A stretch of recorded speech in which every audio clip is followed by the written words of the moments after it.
ఈరోజు నీకు నాకు సందేహం అక్కర్లేదు. పీకలలోతు శ్రమలలో నీవు మునిగున్నా, పీకలలోతు అసమాధానంలో నీవు మునిగున్నా, పీకలలోతు భయాలలో నీవు మునిగున్నా, ఒక్కటే గుర్తుపెట్టుకో, ఆయన యందు విశ్వాసం ఉంచు. ఆయన నీ ఎడల తన బలమైన బాహువు చాపి ఆయన బలమైన కార్యములు జరిగించగలడన్న విశ్వాసం, ఆ విశ్వాసం ఒక్కటి కలిగి ఉండు, విశ్వాసం కలిగి ఉండు. నేను అందుకే చెప్తాను, ఆస్తులు పోని, అంతస్తులు పోని, పేరు ప్రఖ్యాతులు పోని, నా అనుకున్న వాళ్ళంతా వదిలిపెట్టి పోని, ఏవైనా పోని, అన్నీ నువ్వు కోల్పోయినా పర్వాలేదు, కానీ ఒక్కదాన్ని కోల్పోవద్దు, అది దేవుని యందలి విశ్వాసం. దేవుని యందలి విశ్వాసాన్ని కోల్పోయిన వాళ్ళు ఇవన్నీ కలిగి ఉన్నా కూడా లేనట్టే. అదే దేవుని యందలి విశ్వాసం కలిగి ఉన్న వాళ్ళు ఇవన్నీ కోల్పోయినా వాటికి తిరిగి రెట్టింపుగా పొందగలుగుతారు. ఎందుకంటే విశ్వాసం ద్వారా దేవుడు తిరిగి రెండంతల కార్యాన్ని చేయగలడు. యెహోషాపాతు తన ఎదుట యుద్ధం సిద్ధమైనప్పుడు, యుద్ధానికి వెళ్ళేటప్పుడు ఆయన కత్తులు కటార్లు అవి ముందు పెట్టుకోకుండా సంగీత వాయిద్యాలను అవి వాయించే వాళ్ళని ముందు పెట్టుకొని ఆయన యుద్ధానికి వెళ్తాడు. సహజంగా సంగీత వాయిద్యాలు వాయించుకుంటూ వెళ్ళేది ఏదైనా దేవాలయపు ఆరాధనకి, ఏదైనా పెళ్లి కార్యక్రమాలకి వెళ్తారు. ఎందుకంటే మ్యూజిక్లు వాడేది అక్కడ. ఇది సంబరాలు జరిగేటప్పుడు, ఏదైనా సంతోషకరమైన కార్యాలు జరిగేటప్పుడు సంగీత వాయిద్యాలు వాయించి మహింపరుస్తూ వెళ్తారు. కానీ యుద్ధానికి పోయాడైనా. ఆశ్చర్యం ఏంటంటే, సంగీత వాయిద్యాలు తీసుకొని యుద్ధానికి పోతే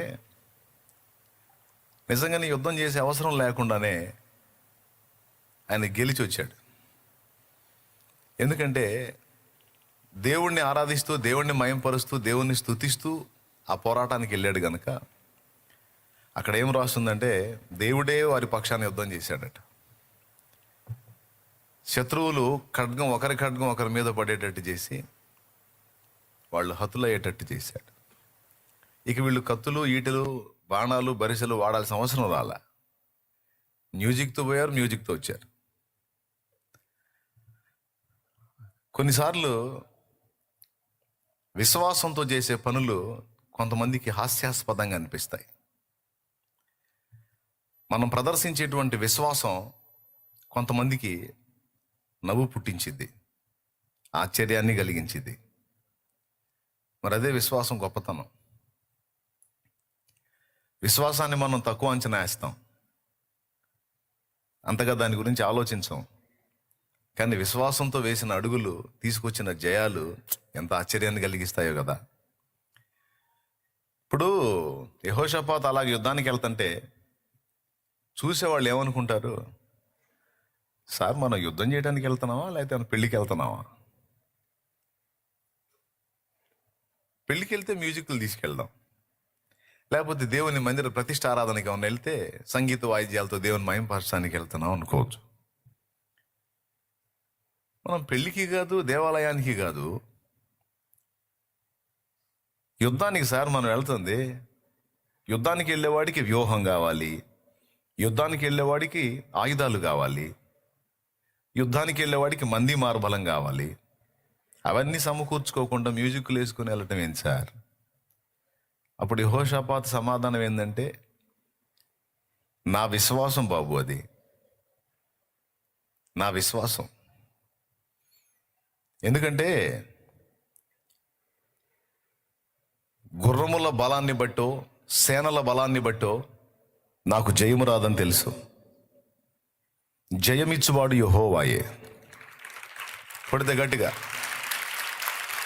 జయమిచ్చువాడు యెహోవాయే. ఆపత్కాలమందు నాకు సహాయకుడు ఆయనే, నేను ఆయన యందు విశ్వాసం ఉంచాను. నాకు తెలిసి యెహోషాపాతు ఈ పని చేస్తున్నప్పుడు ఆ చుట్టుపక్కల ఉన్నటువంటి ఇతరులు విమర్శించుకొని ఉండొచ్చు, నవ్వుకొని ఉండొచ్చు. భయం దెబ్బకి రాజుకు మతిపోయినట్టుంది, ఇట్లాంటి పిచ్చి పని చేస్తున్నాడు, ఎంత అనవసరంగా చస్తాం ఈ రాజు మాటింటే అని వాళ్ళు ఎంత కంగారు పడ్డారో. కానీ విశ్వాసం గెలిచింది, వాళ్ళ విమర్శలు గెలవల. యెహోషాపాతు యొక్క విశ్వాసం గెలిచింది. యెహోషాపాతు అంటాడు, యుద్ధమైనా సరే ఇంకొకటైనా సరే నేను ఆయనను ముందు పెట్టుకొని ఆయనను స్తుతిస్తూ వెళ్తాను. యుద్ధ భూమిలో కూడా నేను ఆయన్ని స్తుతిస్తాను. స్తుతి చేయుట ద్వారా నా దేవుడు కదులుతాడన్న విశ్వాసం నాకుంది. ఆయన కదిలితే కత్తి, ఈటె, బాణము, బరిస అనే వాడే పని లేకుండా శత్రు వినాశనం ఆయనే చేస్తాడు. నా మీదకి వచ్చిన వాళ్ళంతా ఆయనే చూస్తాడు. ఆయన రావాలనే నేను ఈ పని చేస్తాను. అంటే యెహోషాపాతు మొదట దేవుడు ఉన్నాడని నమ్మాడు. ఆ దేవుడు ఎవరు? తన పితరుల దేవుడైన యెహోవా అని నమ్మాడు. మూడవది, ప్రతికూలతలలో సైతం విశ్వాసంతో ఆయనని స్తుతించి ఆయనను ఆశ్రయించుట ద్వారా ఆయన కదిలి వచ్చి కార్యం చేస్తాడని నమ్మాడు. 3 సంగతులు నమ్మాడు ఆయన. 4వ విషయం ఏంటంటే, ఇలాంటి విశ్వాసపు చర్య చేయటానికి తను పూనుకున్నప్పుడు, ఇలాంటి విశ్వాసపు అడుగు వేయటానికి తను పూనుకున్నప్పుడు కొంతమంది తనని ఎగతాళి చేస్తారని కూడా తనకు తెలుసు. అయినా వాళ్ళు ఎగతాళి చేస్తారు, వీళ్ళు విమర్శిస్తారు అనుకుంటా కూర్చుంటే ఎట్లా? దేవుణ్ణి కదిలించాలా, దేవుడు దిగి రావాలా, ఇప్పుడు యుద్ధంలో నేను గెలవాలా, ఇంకా లేకపోతే నాకు బలం చాలదు అని గ్రహించి విశ్వాసాన్ని బట్టి ఇలాంటి పని చేస్తే చూసిన వాళ్ళకేమో అది పిచ్చి పని, కానీ దేవునికి అది ఇష్టమైన పని. వెరసి యెహోషాపాతు గెలిచి వచ్చాడు. కత్తి వాడలేదు, ఈట వాడలేదు, బాణం వాడలేదు, బరిస వాడలేదు. ఆ పనంతా దేవుడే చూసుకున్నాడు. చాలా ఈజీగా అలాగ పోయాడు, ఇలాగొచ్చేసాడు. సంగీత వాయిద్యాలు వాయించే సేవకుల్ని ముందు పెట్టుకున్నాడు. సేవకుల్ని జయం వచ్చేసింది. సేవకులు ఏం చేస్తారండి? కత్తులు ఆడతారా, కటారులు ఆడతారా? సేవకులు ఏం చేస్తారు? కానీ దేవుడు కార్యం ఎలా జరిగిందో చూడు. విశ్వాసం, విశ్వాసం, విశ్వాసం. విశ్వాసంతో కొన్నిసార్లు మనం చేసేటువంటి ప్రయత్నాలు, వేసే అడుగులు చూసే వాళ్ళకి హాస్యాస్పదంగా, పిచ్చితనంగా కనిపిస్తాయి. కానీ విశ్వాసం ఎప్పుడు పిచ్చిది కాదు. ఉండాల్సిందే విశ్వాసం. జయం ఇచ్చేదే విశ్వాసం. లోకమును జయించిన విజయము మన విశ్వాసమే అని రాస్తుంది.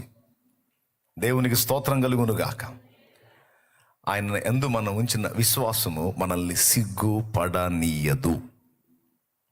Amen, amen. ఇది ఒక వింత చర్య. యుద్ధానికి పోయేటప్పుడు మ్యూజిక్ తీసుకొని పోవటం వాళ్ళకే ఆశ్చర్యం కలిగి ఉండొచ్చు. శత్రురాజులు కూడా ఇదేందిరా మ్యూజిక్లు తీసుకొని వస్తున్నాడు, పాటలు పాడుకుంటూ వస్తున్నాడు ఏంది? పెళ్ళా? పాటలు పాడుకుంటూ వస్తున్నాడు ఏంది? వాళ్ళకి ఆశ్చర్యం, ఈ టీంలో ఉన్న వాళ్ళకి ఆశ్చర్యం, మొత్తానికి పాడండి రా, పాటలే పాడండి, దేవుడు చూసుకుంటాడు. స్తుతిస్తూ ఉండండి, దేవుడే చూసుకుంటాడు. కృతజ్ఞతలు చెల్లిస్తూ ఉండండి, దేవుడే చూసుకుంటాడు. మన స్థాయికి తగ్గది మనం చూడవచ్చు, ఇబ్బంది లేదు. మనకి మించిన దాన్ని ఆయన పాదాలు పట్టుకోవడం తప్ప ఇంకా మనం ఏం చేయలేం. ఈ లైవ్లో ఉన్నవాళ్ళు, ఇక్కడ కూర్చున్నవాళ్ళు పాపం బుధవారం చాలా పనులు ఉంటాయి. ఇదే ఆదివారపు ఆరాధన కాదు పాపం, అంతా సెలవులు వచ్చి ఇంటికి మందిరానికి రావడానికి పాపం ఈరోజు కూడా పాపం పనులు ఉంటాయి, పోవాల్సినవి ఉంటాయి. పొట్ట తిప్పల కోసం అయినా సరే వచ్చి కూర్చున్నారు ఇక్కడ. ఆ పొట్ట తిప్పల్ని కూడా పక్కన పెట్టి వచ్చి కూర్చున్నారు. అందుకే చెప్తున్నాను మీకు ఉపయోగపడిద్దని. కొన్నిసార్లు విశ్వాసంతో మనం చేసే ప్రయత్నాలు, వేసే అడుగులు చూసే వాళ్ళకి అవి హాస్యాస్పదంగా అనిపించవచ్చు. కొన్నిసార్లు నువ్వు చేసే విశ్వాసపు ప్రయత్నాలు నీకే నవ్వు పుట్టించవచ్చు, కానీ నిజం జరుగుతుంది. అది దేవునికి మహిమ కలుగునుగాక. యెహోషాపాతు ఎలా చేశాడా?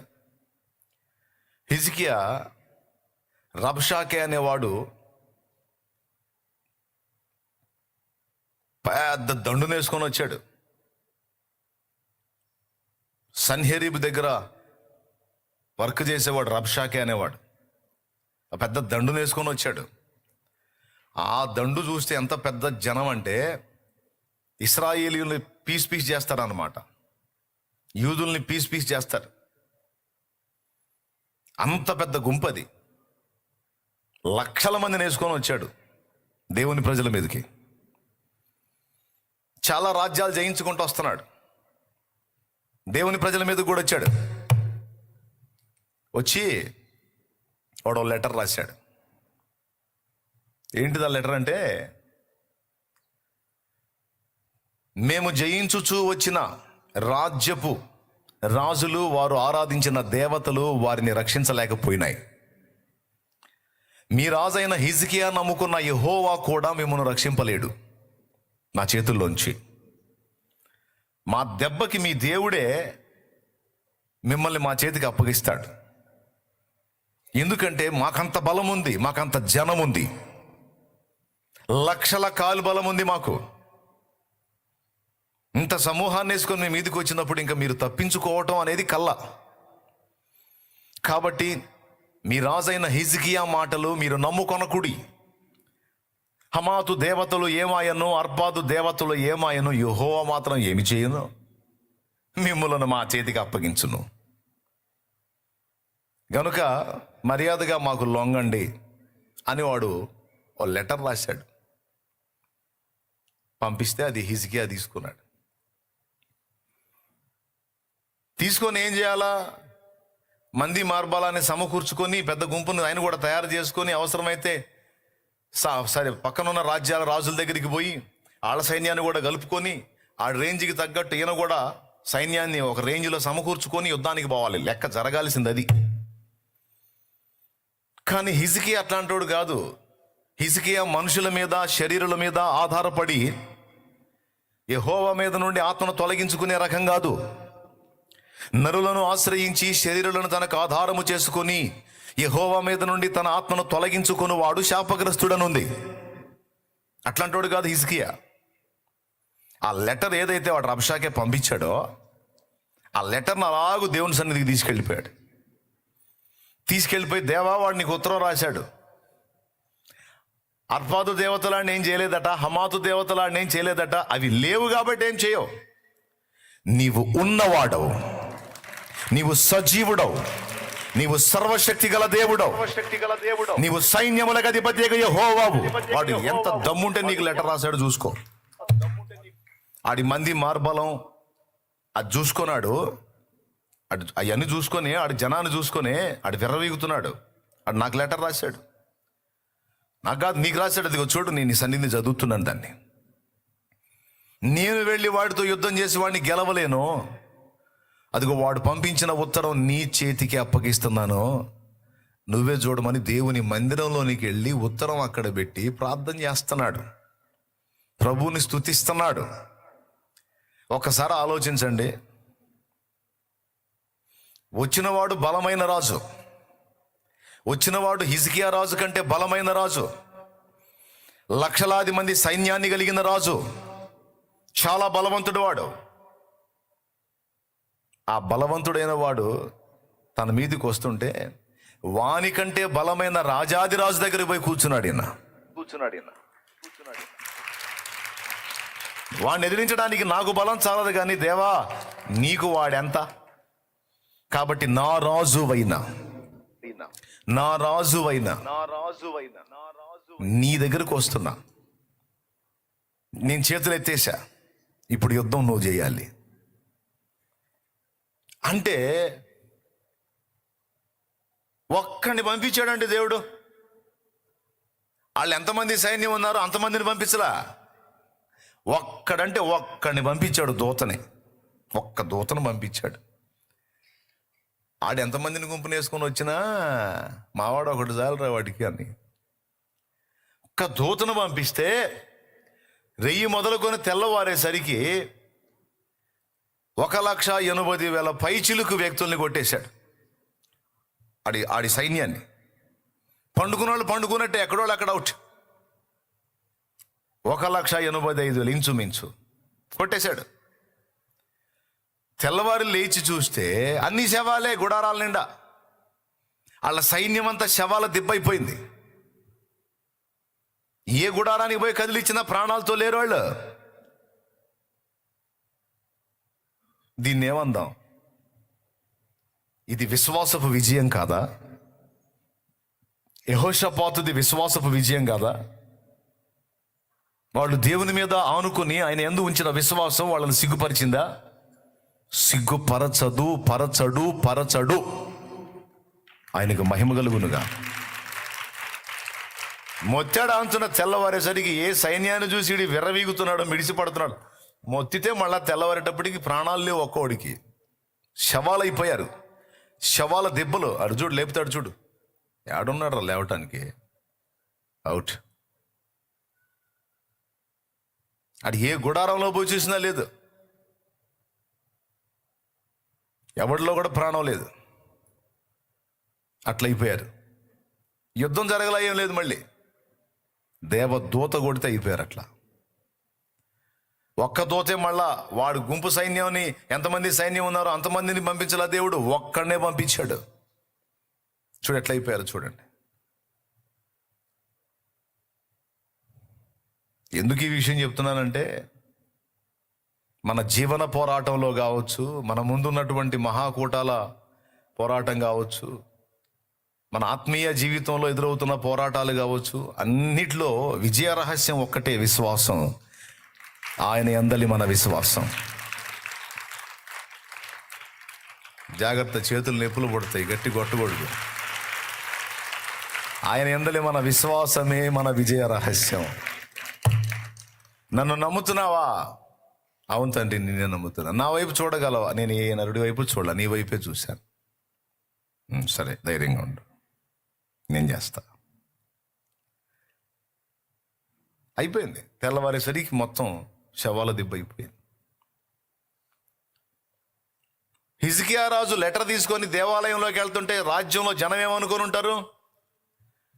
అటు రాసిన లెటర్ నిజమేరా, రాజు అయినోడు ఆళ్ళనీళ్ళని పట్టుకొని ఇంకా కాస్త సైన్యాన్ని సమకూర్చుకొని మనల్ని కలుపుకొని వాడి మీద యుద్ధం చేయాలి. దేందిరా పోయి దేవుని మందిరంలో కూర్చున్నాడేంది? మందిరంలో కూర్చున్నాడేంది? ఆయన ఏం చేస్తాడు? ఏం చేస్తాడో చూపించాడు. ఇప్పుడు చెప్పండి, హమాతు దేవతలు ఏమాయను, అర్పాదు దేవతలు ఏమాయను, యెహోవా మాత్రం ఏమి చేయనంటే ఏమి చేశాడు? 1-2 కాదు శవాలు, 1,80,000 పైచిలుకు. అక్కడికి తీసుకెళ్ళటానికి కూడా లేదు. ఇక అక్కడ ఎక్కడే మట్టి అయిపోవాల్సిందే. ఎంత డేంజర్ అండి దేవుడితో, జీవం గల దేవుడితో ఎంత డేంజర్ అండి. నకరాలు చేయొద్దు దేవుని ముందు. దేవునికి స్తోత్రం, హల్లెలూయా, హల్లెలూయా. మొత్తితే ఇక మళ్ళీ నామరూపాలు కూడా ఉండవు. అట్లా చేస్తాడు ఆయన. మహారోషం గలవాడు. తనను ఆశ్రయించిన వారికి ఆయన కేడెము, బాణాలు తగలనివ్వడాయన.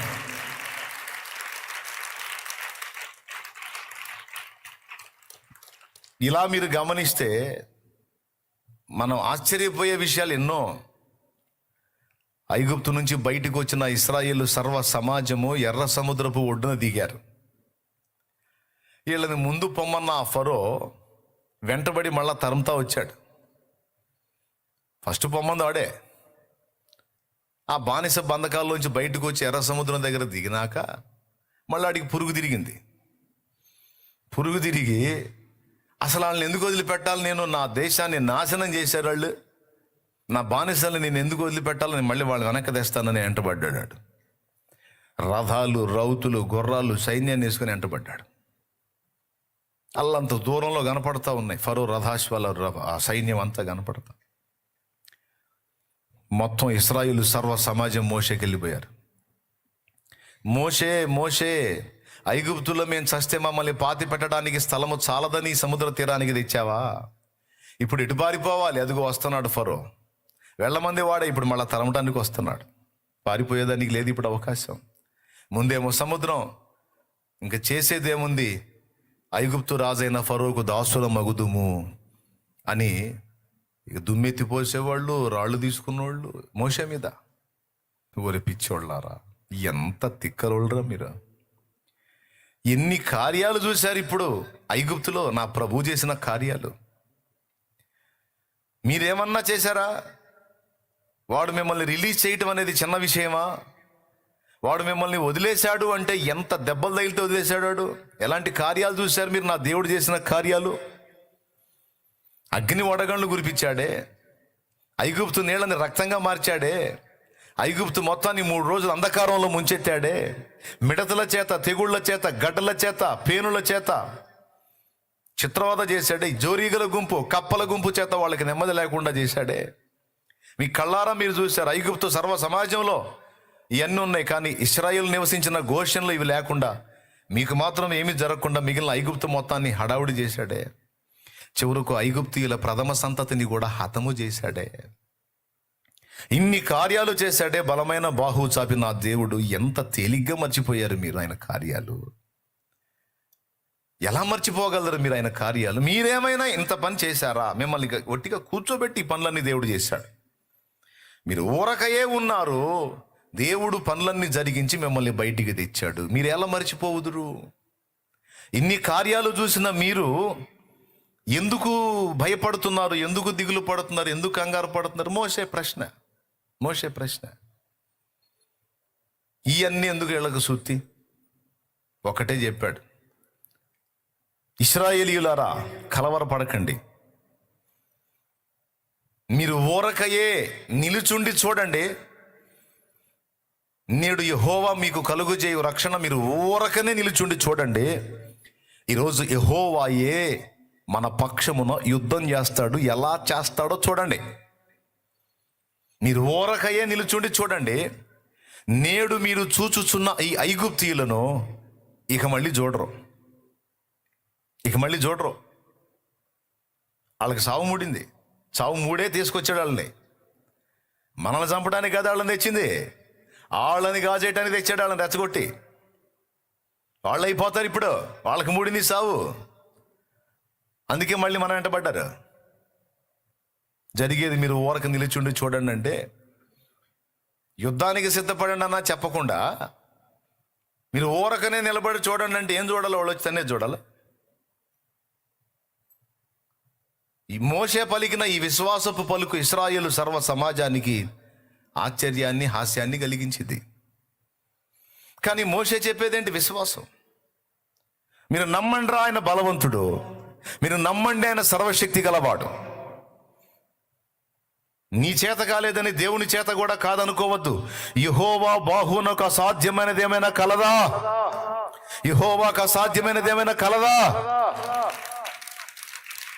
ఏమీ లేదు. మీరు ఊరకనే నిలిచి, మీరేమి ఒక ఈటె కానీ బాణం కానీ బరిసె కానీ ఎవ్వడు పట్టాల్సిన అవసరం లేదు.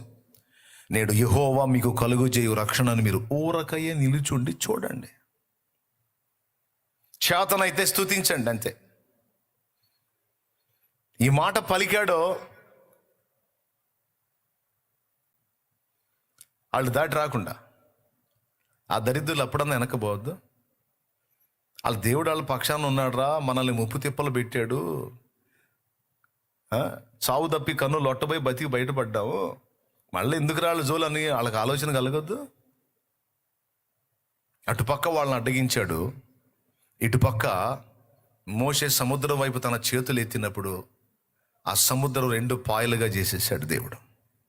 2 పాయలు అయిపోయింది. చూడండి, ఇశ్రాయేలు సర్వ సమాజము చూచుచుండగా సముద్రము 2గా విభాగింపబడింది. దేవునికి స్తోత్రం కలుగునుగాక. హల్లెలూయా. ఇది రియల్గా జరిగింది. అది నాన్న ఏ జనము ఎదుట కూడా చేయబడని సూచక్రియలను నేను వారి కనుల ఎదుట చేసి తిని అన్నాడు దేవుడు. అయిపోయింది. 2గా డివైడ్ అయిపోయింది. వెళ్ళిపోమన్నాడు. ఇక వెళ్ళిపోండి. దేవుడు మీకు దారి ఇచ్చాడు, వెళ్ళిపోండి. ఇశ్రాయేలు సర్వ సమాజము సముద్రపు మధ్యను ఆరిన నేలను నడిచిపోయిరి అని రాస్తుంది లేఖనంలో. సామాన్యమైన క్రియ అదే. ఆనాడు ఇశ్రాయేలుకు తోడై ఉన్న ఆ దేవుడే ఈరోజు నీకు నాకు తోడై ఉన్న దేవుడు. ఆనాడు మోషే, ఇశ్రాయేలు సర్వ సమాజం ఎవరిని సన్నుతించారో, యెహోషాపాతు, హిజ్కియా ఎవరిని సన్నుతించి ఎవరి మీద డిపెండ్ అయ్యారో, ఆ దేవుడు ఈరోజు నీకు నాకు దొరికాడు. ఈరోజు నీకు నాకు ఆయనే దేవుడు. వారి దేవుడే నా దేవుడు, వారి దేవుడే నీ దేవుడు. సృష్టికర్త ఆయనే. ఇశ్రాయేలు సర్వ సమాజాన్ని నిర్మించిన వాడు ఆయనే. నిన్ను నన్ను నిర్మించిన వాడు ఆయనే. మళ్ళీ వాళ్ళ దేవుడు మనకు వచ్చాడు కాదు, మనందరినీ నిర్మించిన నిర్మాణకుడు ఆయనే. మన తండ్రి, మన సృష్టికర్త, మన సమస్తమును. హల్లెలూయా, హల్లెలూయా, హల్లెలూయా, హల్లెలూయా, హల్లెలూయా. ఇశ్రాయేలు సర్వ సమాజం దాటి అవతలికి వెళ్ళిపోతే స్తుతించుకుంటా, తంబురోలు వాయించుకుంటా, ఆనందంగా పాటలు పాడుకుంటా, స్తోత్రాలు చెప్పుకుంటా, మరి ఎటు పక్క నీళ్ళు ఇటు పక్క నీళ్ళు కొండల్లాగా అవి ఎట్లాగినాయో ఎవడికి అర్థం కావట్లా. మధ్యలో ఆరింది నేల, దుమ్ము లెగుస్తుంది నేలలో, సముద్రం మధ్య నేల మీద పొడి నేల. ప్రాణాలు ఎట్లుంటాయండి ఒకసారి ఊహించండి మీరు. స్తోత్రం స్తోత్రం స్తోత్రం అనుకుంటా పోవటం తప్ప ఇంకేముండదు. హల్లెలూయా, హల్లెలూయా. విశ్వాసాన్ని బట్టి ఆ కార్యం జరిగింది. అదే విశ్వాసాన్ని బట్టి వారందరూ ఆరిన నేలను సముద్రపు మధ్యను నడిచిపోయారు.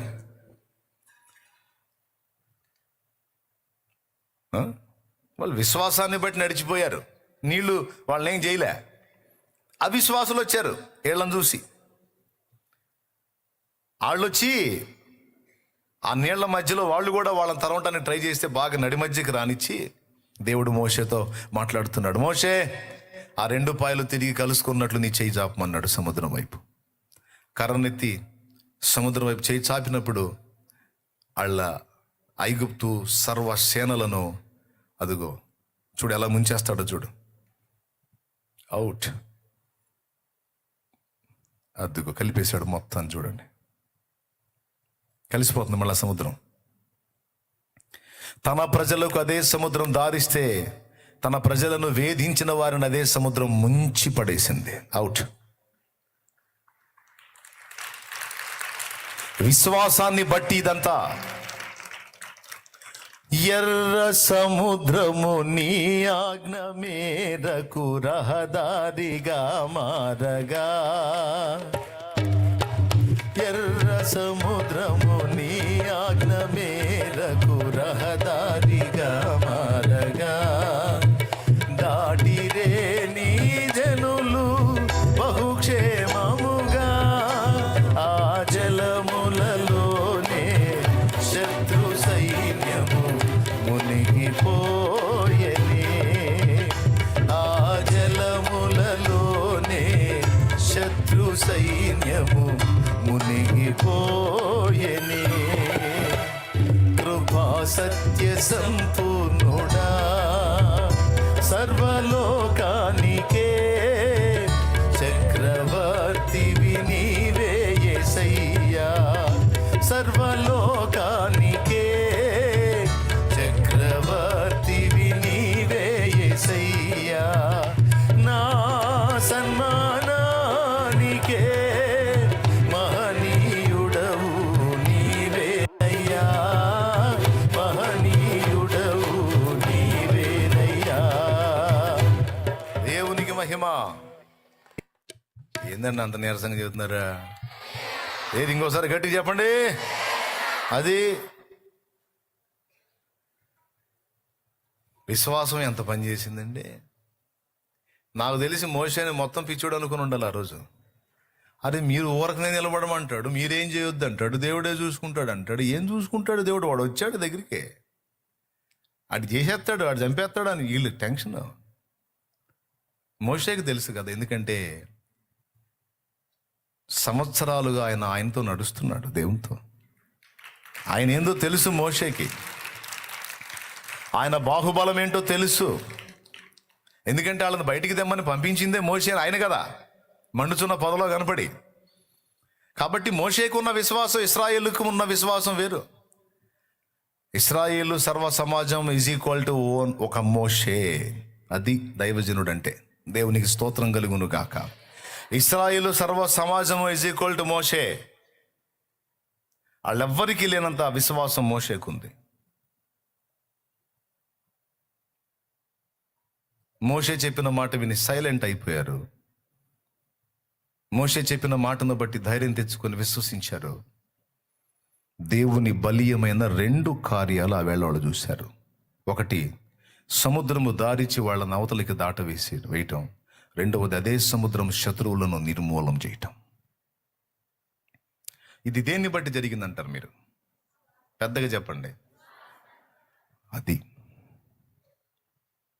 మన హృదయంలో మనం కలిగి ఉండేటువంటి కొద్దిపాటి విశ్వాసము ఎలాంటి కార్యాలను సాధించగలుగుతుందో మనం ఎరిగిన వారమై ఉండాలి. యెహోషాపాతు చేసిన పని సమాజానికి పిచ్చి పని, కానీ అది యెహోషాపాతుకు జయం తెచ్చిన పని. హిజ్కియా చేసిన పని సమాజానికి పిచ్చి పని, కానీ హిజ్కియాకు జయము తెచ్చిన పని.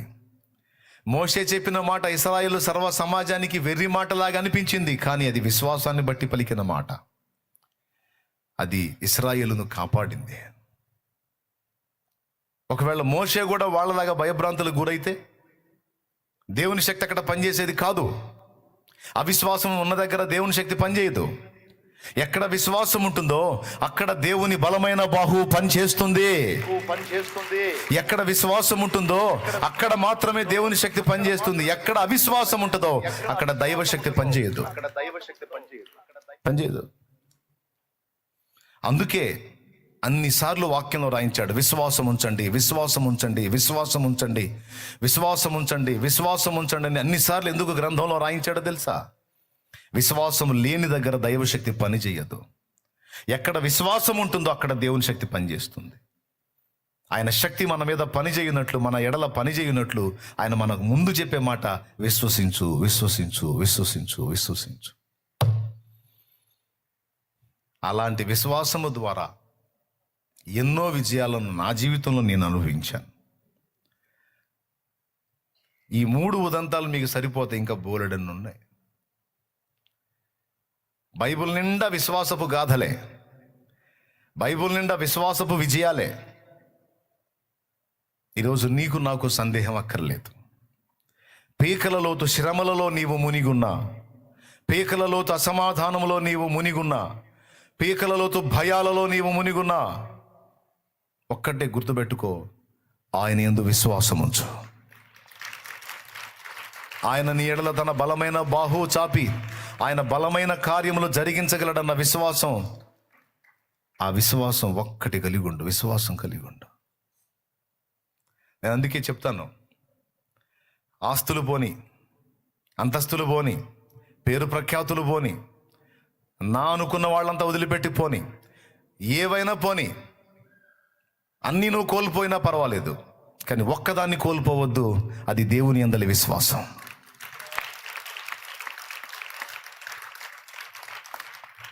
దేవుని యందలి విశ్వాసాన్ని కోల్పోయిన వాళ్ళు ఇవన్నీ కలిగి ఉన్నా కూడా లేనట్టే.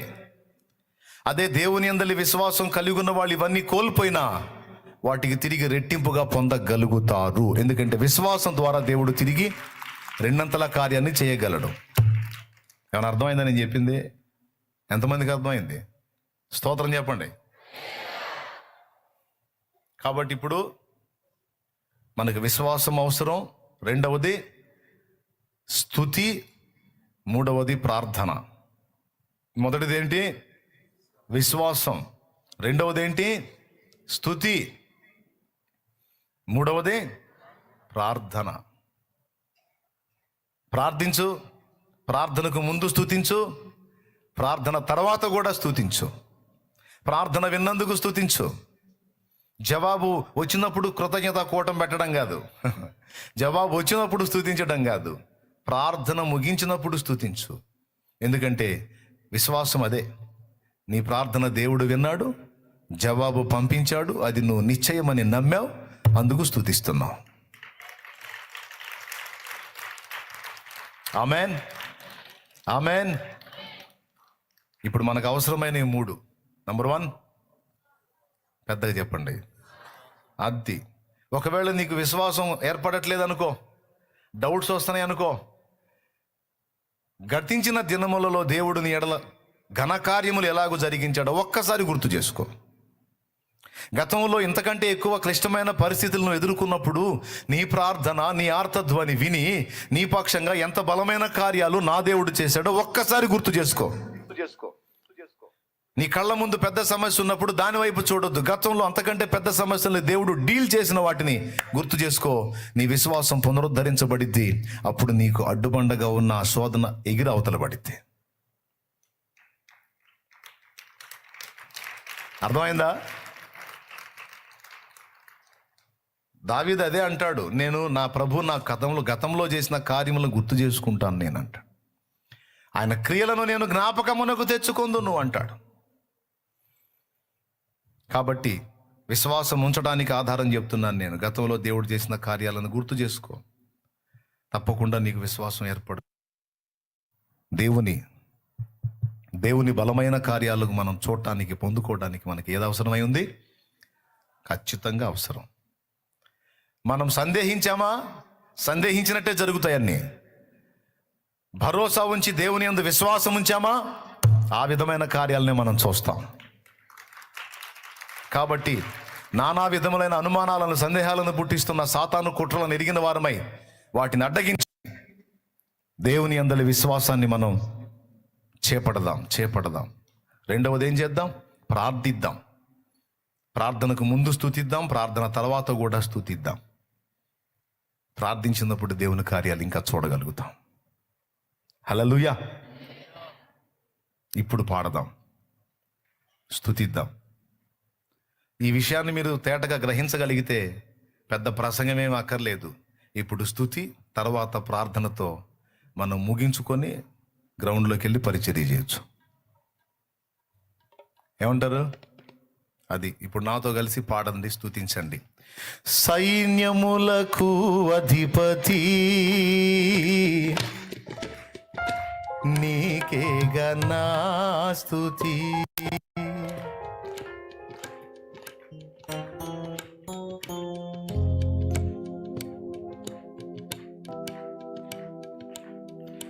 సైన్యములకు అధిపతి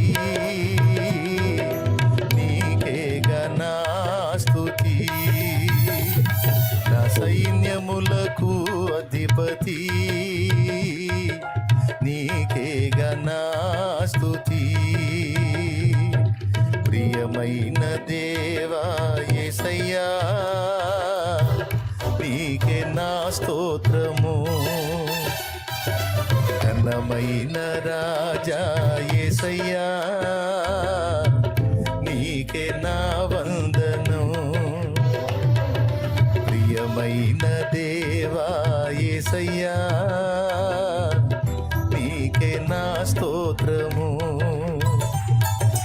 ఘనమైన రాజా యేసయ్యా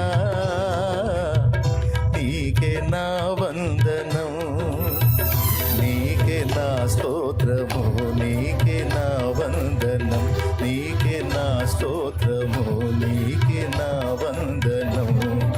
నీ వాక్యమే ఇలా నా జ్ఞానము, నీ రక్తమే ఇలా నా జీవము. నీ వాక్యమే ఇలా నా జ్ఞానము, నీ రక్తమే ఇలా నా జీవము. సైన్యములకు అధిపతి నీకేగా నా స్తుతి, నా సైన్యములకు అధిపతి నీకేగా నా స్తుతి.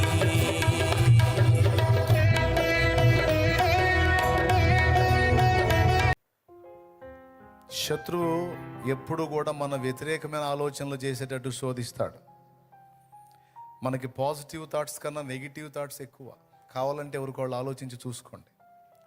మనకి శుభకరమైన ఆలోచనల కంటే కూడా దరిద్రగొట్ట ఆలోచనలు, పనికిమాలిన ఆలోచనలు ఎక్కువ వస్తాయి.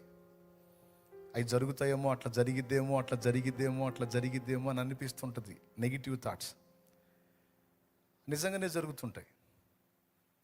తర్వాత అంటారు నేను అనుకున్నట్టే అయిందని. ఇలాంటి వ్యతిరేకమైన ఆలోచనలు ఎందుకు పుడతాయి మనకంటే, మనకి శత్రువు ఒకడు ఉన్నాడు, ఒక పెద్ద గుంపే ఉంది. వాటి పని ఏంటంటే మన ఆలోచనలు ఎప్పుడు ప్రభావితం చేయటమే వాటి పని. ఎప్పుడు వ్యతిరేకమైన ఆలోచనలు మనకు వచ్చేటట్టు, కీడుకరమైన, శోధనకరమైన, వేదనాకరమైన ఆలోచనలు వచ్చేటట్టు, మన మీద, మన వారి మీద అలా నెగిటివ్ థాట్స్ వచ్చేటట్టు, మన పరిస్థితుల మీద వ్యతిరేకమైన ఆలోచనలు వచ్చేటట్టు శోధిస్తూ ఉంటారు వాళ్ళు. అలాంటి ఆలోచనల చేత మనం నింపబడినప్పుడు దేవుడి దగ్గరికి వెళ్తారు. అదిగో వాళ్ళ ఆలోచనల నిండా అదే విశ్వాసం ఉంది. ఎప్పుడు వారు కీడునే తలంచుచున్నారు కానీ మేలును వారు ఎరగరు. వారు కోరినది వారికి వచ్చినట్లు చెయ్యని పడతారు దేవుని. అప్పుడు నిజంగానే మనం తలంచిన కీడులే మన మీదకి వస్తాయి. అందుకే మన ఆలోచనలు కూడా జాగ్రత్తగా చూసుకోవాలి. ఇట్లా అయిద్దేమో, అట్లా అయిద్దేమో, ఇట్లా జరిగిద్దేమో, అట్లా జరిగిద్దేమో. అట్లా ఎందుకు అనుకుంటున్నావు అంటే మామూలుగా అనుకుంటున్నాను అంటారు. మామూలుగా అలా జరగదు, ఇలా జరగదు, అన్నీ మంచిగా జరుగుతుంది, నా దేవుడు నాకు అనుకూలంగా చేస్తాడు, సమస్తము నా మేలు కోసమే జరిగిస్తాడని నువ్వు ఎందుకు అనుకోవంటే అట్లాంటి ఆలోచనలు రావన్నాయి నాకు ఎప్పుడు దరిద్రపు ఆలోచనలే వస్తుంటాయి అంటారు. అది దెయ్యం పని. ఎవరి పని? దెయ్యం పని. అది ఎన్నోసార్లు చెప్పా, మళ్ళీ చెప్తున్నా. జీవం గల దేవుని చేతుల్లో మనం ఉన్నాం. మన బ్రతుకులన్నీ ఆయన హస్తంలో ఉన్నాయి. నా అరచేతులలో నిన్ను చెక్కి ఉన్నాను, నీ ప్రాకారములు నిత్యము నా ఎదుటనున్నవి అన్నాడు. గనుక మనం కీడు తలంచవద్దు, కీడును యోచించవద్దు, కీడును విశ్వసించవద్దు. సమస్తము సమకూర్చి మనకు మేలుకరంగా మార్చే దేవుడు మనకు తోడై ఉన్నాడు.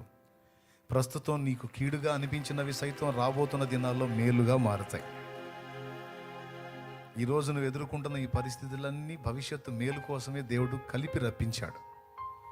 ఈరోజు మనకు అనుమతించబడ్డ పరిస్థితులన్నీ భవిష్యత్తులో ఎంత మేలవుతాయో ఆ భవిష్యత్తులోకి వెళ్ళినప్పుడు కానీ మనకు అర్థం కాదు. అమ్మో, ఆ రోజు అలా జరగకపోతే ఈరోజు వీళ్ళు ఇలా ఉండరు కదా అని ఆనాడు మనం అనుకుంటాం. నా మట్టుకు నేను నా గత జీవితంలో శోధనల పర్వంలో నేను మునిగినప్పుడు, శ్రమ కొలిమిలో నేను కాలినప్పుడు, నా విశ్వాస జీవిత ఆరంభంలో దేవుని ముందుకెళ్ళి నాలాంటోడు ఒకడు బతకటం అవసరం అంటావా అని అడిగాను. నాలాంటోడు ఒకడు భూమి మీద ఉనికిలో ఉండటం అవసరం అంటావా, బతికుంటం అవసరం అంటావా దేవా అని ఏడుస్తూ దేవుడిని అడిగాను. దేవుడు ఏమీ ఆన్సర్ ఇవ్వాల, మౌనం వహించాడు. ఈరోజు దేవుడిచ్చిన ఈ జీవితాన్ని చూసినప్పుడు ఆనాడు నేను అనుభవించినటువంటి శ్రమల్లో నేను పలికిన మాటలు నాకు నవ్వు పుట్టిస్తాయి. నా దేవుడు నిజంగా ఆ మాటను ఆమేనని నన్ను అప్పుడే తీసుకొని ఉంటే ఇంత ఆనందకరమైన పరిచర్య, ఇన్ని ఆత్మల రక్షణ, నా దేవుని ఇంత మహింపరుచుకునే అనుభవాలు మొత్తం పోగొట్టుకునేవాడిని. నేను పోగొట్టుకునేవాడిని అంటే మీకు సపోర్ట్ కొడుతున్నారు. కానీ దేవుడు నా ప్రార్థన వినలా. అప్పుడు నాలాంటోడు ఒకడు బతకటం అవసరం అంటావా అని నేను అడిగితే ఆయన మౌనంగా ఉన్నాడు. అరే, నువ్వు ప్రస్తుతం అనుభవిస్తున్న శ్రమను బట్టి ఇలా మాట్లాడుతున్నావు, కానీ దీని వెనక కలగబోయేటువంటి ఆ మహిమను నువ్వు చూసినప్పుడు నీ ప్రార్థనలు ఎంత తప్పో నీకు అర్థమైద్ది అని ఆయన మౌనంగా ఉన్నాడు. అలాగే ఈరోజు మనం అనుభవిస్తున్నటువంటి ఈ ప్రతికూల పరిస్థితులు, ఈరోజు మనం అనుభవిస్తున్న ఈ శ్రమలు మన ముందు జీవితానికి ఆశీర్వాదకరమైన మలుపులు తిప్పడానికి దేవుడు కలిపి రప్పించిన శోధనలు. నా ప్రభువుకు తెలియకుండా మన జీవితంలో ఏది జరగదు. ఆయన అనుమతించిన సమస్తము మన మేలు కొరకే. నిన్ను పిలిచిన దేవుడు నమ్మదగినవాడు, శోధనలో నిన్ను విడిచిపెట్టి పోడు. కంటి పాపలా తోడుండి నిన్ను కాచుకుంటాడు, కన్న తండ్రిలా తోడుండి నిన్ను ఆదుకుంటాడు. శ్రమ కొలిమిలో మనం ఉన్నప్పుడు దేవునికి మొరపెడుతుంటే ఆన్సర్ ఇవ్వడు, మౌనంగా ఉంటాడు. కనీసం మాట్లాడవయ్యా అంటే కూడా మాట్లాడు, మౌనంగా ఉంటాడు. ఎప్పుడన్నా మాట్లాడితే ఈ మాటే మాట్లాడతాడు. ఏ మాట? అవసరాన్ని బట్టి అగ్ని వంటి శ్రమలు కలుగుచున్నవని తెలిసి కలత చెందబోకు. అవసరాన్ని బట్టి అగ్ని వంటి శ్రమలు కలుగుచున్నవని తెలిసి కలత చెందబోకు. నిన్ను పిలిచిన దేవుడు నమ్మదగినవాడు, శోధనలో నిన్ను విడిచిపెట్టిపోడు. కంటి పాపలా తోడుండి నిన్ను కాచుకుంటాడు, కన్న తండ్రిలా తోడుండి నిన్ను ఆదుకుంటాడు. నమ్ము నేస్తమా, ఇది సత్యం, వీడబోకుమా విశ్వాసం. నీ ఆశ నిరాశ కానే కాదు, వేదన ఎందుకు? నీ కన్నీరు కలకాలముండదు, కలతే చెందకు.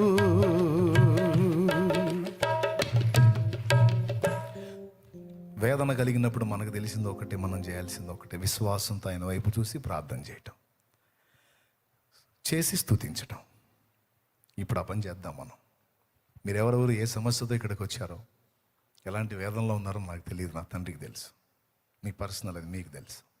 కానీ నేను ఒకటి ఇరుగుతున్నాను, ఆయన సన్నిధిని మన మోకాళ్ళలోని చేసిన ప్రార్థన ఆయన సన్నిధిలో వినబడుతుంది. తగిన కాలం ముందు తప్పకుండా జవాబు వస్తుంది. కొన్నిసార్లు ప్రార్థన చేసి మనం మర్చిపోతాం, కానీ ప్రార్థనలు విన్న దేవుడు మర్చిపోడు. మన కన్నీటిని తన బుడ్డిలో దాచుకుంటాడని 56వ కీర్తన 8వ వచనంలో ఉంది. పుస్తకంలో రాసుకుంటాడట మన కన్నీటిని. మనం ఏడ్చినప్పుడు ఎంత ఏడుస్తామో మనకు తెలియదు, కానీ మన కన్నీళ్ళన్నీ ఆయన తన బుడ్డిలో దాచుకుంటాడంట.